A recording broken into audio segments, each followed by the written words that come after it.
Hey guys, so today we're going to talk about how buyers get their offers accepted in today's competitive market. First, you want to see the property, which I know sounds obvious, but when you see the property, the seller knows that you're serious versus all the other people who didn't see the property. Next, you want to show the seller your qualifications in the form of a loan pre-approval letter that shows the maximum price allowable that you can purchase on a home, and the bank statement that shows the amount of your down payment. If you're an all-cash offer, the bank statement is a really important part of it, and you don't have to show all your money. You just need to show the amount equal to the purchase price of the offer. Next, you want to write a letter to the seller, preferably outlining your life circumstances and maybe your work and why you like the property. You're namely trying to answer the question, why are you a good fit for the property? Once you do this, you can submit this letter with the offer along with their qualification letters, and your offer will look pretty good as an offer package. It'll have all its components. Next, you want to consider placing an offer over asking if needed. What I mean is you might want to put a price that's higher than what the seller is asking. If you know that there's competition, if you know that it's a very heated market where there's severe limits on inventory, if this is the only house available in a housing tract of 400 homes in the last 2 years, then you can say to yourself that this house probably isn't going to come on the market again for another 10-15 years.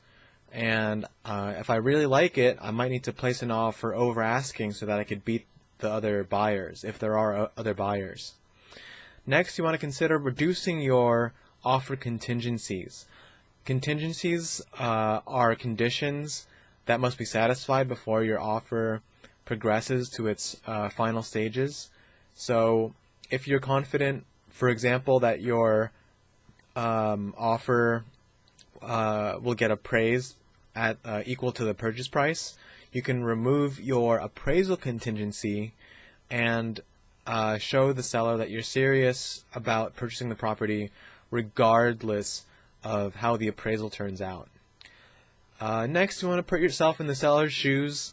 We don't exactly know all the time what the seller's circumstances are, but we do know that the seller is selling the property and getting money from it.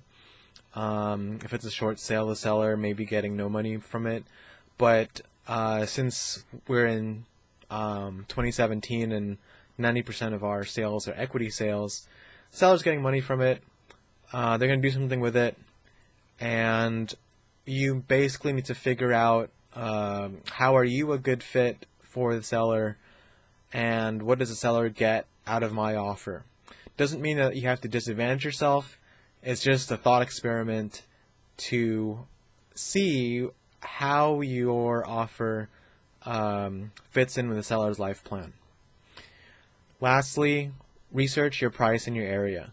So your offer is really a result of all the research that you've done, the level of interest that you have in the property, and it's so critical that you research the price in the area so that you come into the offer round prepared, ready to defend your stance, and also present the best and highest offer that you can the first time around. Because there usually might not be a second time around unless you get some kind of fateful phone call in the future where the buyer ahead of you fell through. It's not really likely, but if that happens, try and take it. Otherwise, your first chance is always key in securing the offer position and getting the house. So I hope you enjoyed these points on how to get your offer accepted in a highly competitive market in the real estate market today. And if you have any other home buying questions or home selling questions, please place them in the comments. I'll make more videos from your comments. And feel free to like this video and subscribe to my page. Thank you.